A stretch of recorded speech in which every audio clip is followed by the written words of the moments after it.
Study IQ IAS, अब तैयारी हुई अफोर्डेबल।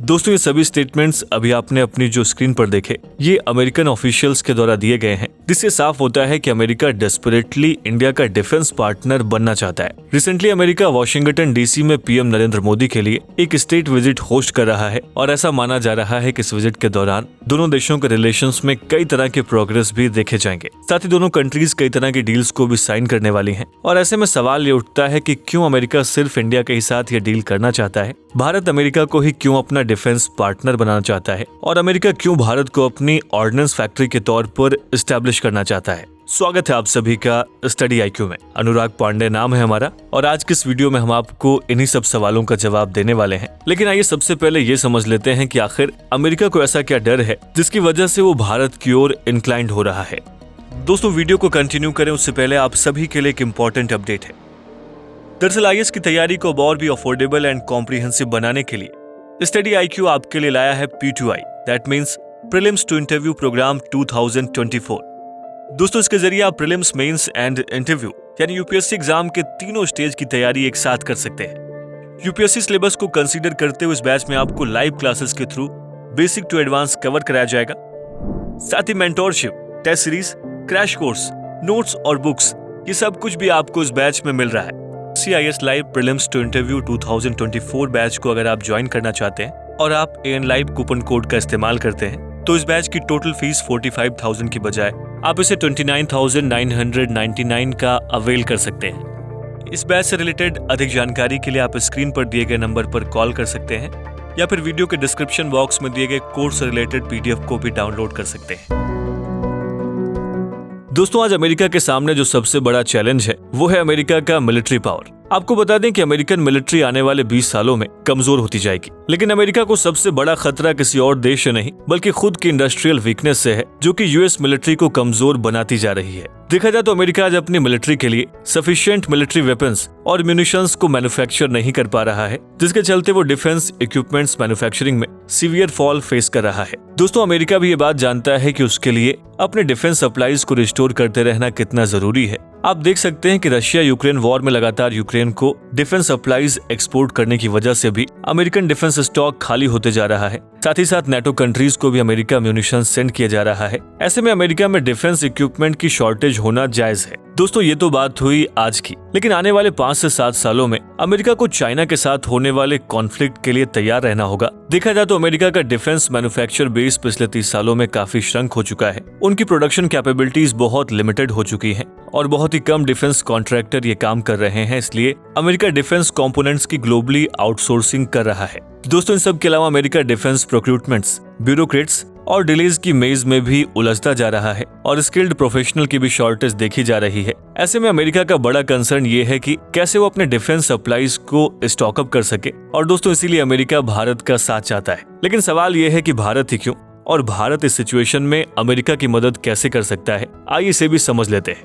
दोस्तों, किसी तरह का कोई सीक्रेट नहीं है कि आज जिस तरीके से वर्ल्ड ऑर्डर चल रहा है उसमें यूनाइटेड स्टेट एक सीवियर क्रंच और थ्रेट को फेस कर रहा है। देखा जाए तो इस सिचुएशन में खुद को सिक्योर करने के लिए अमेरिका को जरूरी है कि वो अपने एग्जिस्टिंग वेपन्स और म्यूनिशंस का प्रोडक्शन इंक्रीज करे। साथ ही अमेरिका के सामने समस्या ये भी है कि कैसे वो अपनी मिलिट्री, नेवल और एयरबेस को आने वाले मिलिट्री जनरेशन के लिए डेवलप कर सके, जो कि वॉरफेयर बेस्ड क्रिटिकल सिस्टम और इमर्जिंग टेक्नोलॉजी से लैस हो। हालांकि दोस्तों, US गवर्नमेंट और उसके अलाइज ने आने वाले 5 से 6 सालों में होने वाले अमेरिका और चाइना वॉर के लिए प्रिपरेशन कर ली है। देखा जाए तो इन देशों की गेमिंग एक्सरसाइज एक ही कंक्लूजन पर आकर पहुंचती है कि आखिर कैसे US और NATO एलाइज आगे जाकर एक लार्ज वॉल्यूम में अमेरिकन वेपन्स और म्यूनिशंस को एक्सपैंड करें। और अमेरिका के सामने समस्या ये है कि उन्हें लार्ज स्केल में वेपन्स की जरूरत होगी ताकि अमेरिका इस वॉर को लीड कर पाए। और दोस्तों, इसीलिए अमेरिका भारत के साथ डिफेंस कोऑपरेशन करना चाहता है। देखा जाए तो इस सिचुएशन में अमेरिका के लिए इंडिया ऑर्डिनेंस फैक्ट्री सिर्फ जियोग्राफिकली ही नहीं बल्कि स्ट्रेटेजिकली भी मैटर करता है। दोस्तों, अमेरिका यही चाहता है कि वर्ल्ड वॉर 3 और वर्ल्ड वॉर 4 के दौरान भारत अमेरिका का ऑर्डिनेंस फैक्ट्री बन जाए। साथ ही भारत अमेरिका के लिए इंडो पैसिफिक थिएटर में गेम चेंजर भी साबित हो सकता है। ऐसे में किसी भी कंडीशन में अमेरिका भारत को अपना पार्टनर बनाना चाहता है और यही वजह है कि जो अमेरिका एक दौर में पाकिस्तान प्रो आइडियोलॉजी रखता था वो आज प्रो इंडिया बन चुका है। लेकिन दोस्तों ऐसा भी नहीं है कि किसी देश ने पहली बार भारत को युद्ध के दौरान अपना ऑर्डिनेंस फैक्ट्री बनाने का सोचा है। दरअसल फर्स्ट वर्ल्ड वॉर के दौरान ब्रिटिशर्स ने भी भारत में ऑर्डिनेंस फैक्ट्री को बिल्ड किया था जो कि म्यूनिशंस और बॉम्ब्स की सप्लाई करता था और वर्ल्ड वॉर 2 के दौरान भी ब्रिटिश इंडिया से म्यूनिशंस की लार्ज सप्लाई की गई थी। दोस्तों यही वजह है कि इस स्टेट विजिट के दौरान अमेरिका पीएम नरेंद्र मोदी का गर्मजोशी से स्वागत कर रहा है और शायद अमेरिका भारत को फोर्सफुली एडवोकेट भी करे कि भारत अमेरिका के लिए ऑर्डिनेंस फैक्ट्री के तौर पर एस्टैब्लिश हो जाए। दोस्तों अमेरिका के लिए भारत सिर्फ एक स्ट्रेटेजिकली लोकेटेड कंट्री होने के अलावा भी कई मायनों में काफी जरूरी है। देखा जाए तो आज भारत दुनिया के बिगेस्ट डिफेंस इक्विपमेंट सप्लायर और बायर में से एक है और ये बात हम सब जानते हैं कि इंडिया का सबसे बड़ा डिफेंस पार्टनर रशिया है जो भारत को आर्म्स और म्यूनिशन सप्लाई करने के मामले में पहले नंबर पर है। दोस्तों साल 2000 से साल 2020 तक रशिया से भारत में 66.5% इंडियन आर्म्स इक्विपमेंट इम्पोर्ट हुए हैं जिनकी कीमत करीब $35.82 बिलियन है। और देखा जाए तो अमेरिका अब ये चाहता है कि भारत रशिया के बजाय अमेरिका को इस पोजीशन पर रखे। साथ ही अमेरिका भारत के आर्म्स इक्विपमेंट्स को डाइवर्सिफाई करने वाले मिशन में भी हेल्प करना चाहता है क्योंकि अगर भारत के डिफेंस सेक्टर में अमेरिका की एंट्री हो जाती है तो इससे रशिया को डायरेक्ट नुकसान पहुंचेगा और इससे अमेरिका की भी एंट्री दुनिया के लार्जेस्ट डिफेंस मार्केट में हो पाएगी। दोस्तों भारत के लिए अमेरिका कितना डेस्परेटेड है आप इसे साल 2022 के नेशनल सिक्योरिटी स्ट्रेटजी से भी समझ सकते हैं जिसमें अमेरिका ने भारत को एक एलाई, चाइना को कॉम्पिटिटर और रशिया को अपने लिए थ्रेट डिक्लेयर किया है। साथ ही दोस्तों यहाँ पर ये बात ध्यान देने वाली है कि अगर यूएस इंडिया के गुड बुक्स में आ जाता है ऐसे में अमेरिका को अपनी पोजीशन इंडो पैसिफिक रीजन में स्ट्रॉन्ग करने में काफी हेल्प होगी। दोस्तों अगर हम कुछ डिकेड्स पहले जाकर देखें तो जो अमेरिका आज भारत की गुड बुक्स में आने की कोशिश कर रहा है वो बहुत पहले ही आ सकता था। आज रशिया और इंडिया के बीच में जो डिफेंस डील्स को लेकर एक स्ट्रॉन्ग रिलेशन है वो भी शायद तब डेवलप ना होता। और आपको बताते चलें कि भारत जब दुनिया में अपनी पोजीशन के लिए स्ट्रगल कर रहा था और डिफेंस वेपन्स के लिए फॉरेन कंट्रीज से डील करना चाहता था, दोस्तों उस टाइम पर वेस्टर्न कंट्रीज ने भारत को कई डिकेड्स तक डिफेंस इक्विपमेंट्स देने से साफ इनकार कर दिया। लेकिन उस वक्त रशिया ही ऐसी कंट्री थी जिसने भारत की मदद की थी। As you know, a substantial inventory of Soviet and Russian origin weapons. And that inventory actually grew for a variety of reasons.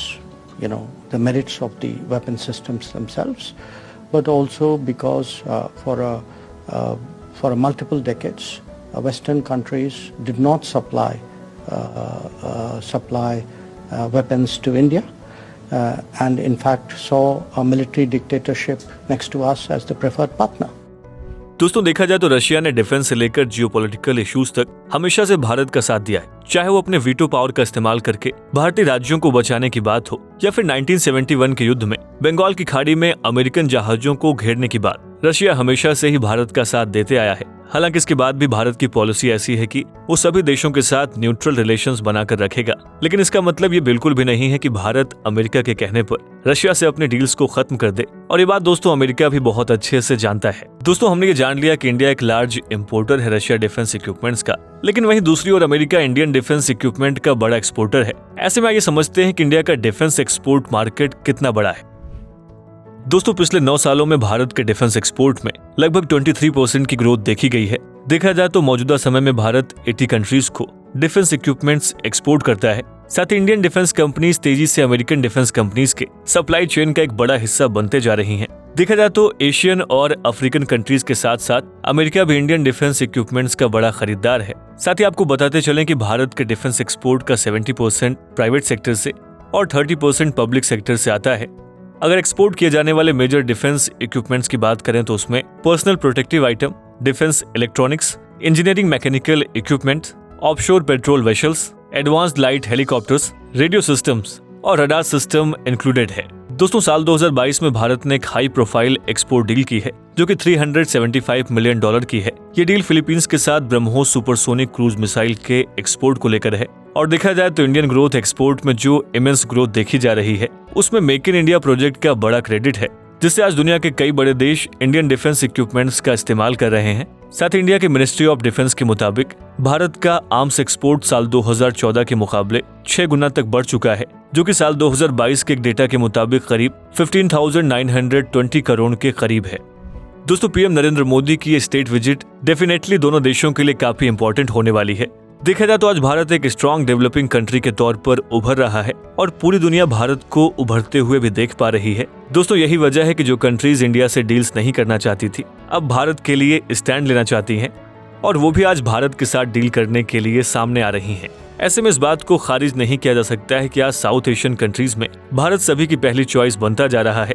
और देखा जाए तो जो अमेरिका उसकी आइडियोलॉजी पर नहीं चलने वाले देशों को मदद देने से इनकार कर देता था, आज वो भी भारत के साथ रशिया के रिलेशन को टॉलरेट कर रहा है, जिससे ये बात साफ हो जाती है कि भारत इन कंट्रीज के लिए एक इम्पोर्टेंट पार्टनर बन चुका है। दोस्तों, आपकी इस मुद्दे पर राय क्या है, हम इस वीडियो के कमेंट बॉक्स में जरूर लिखें।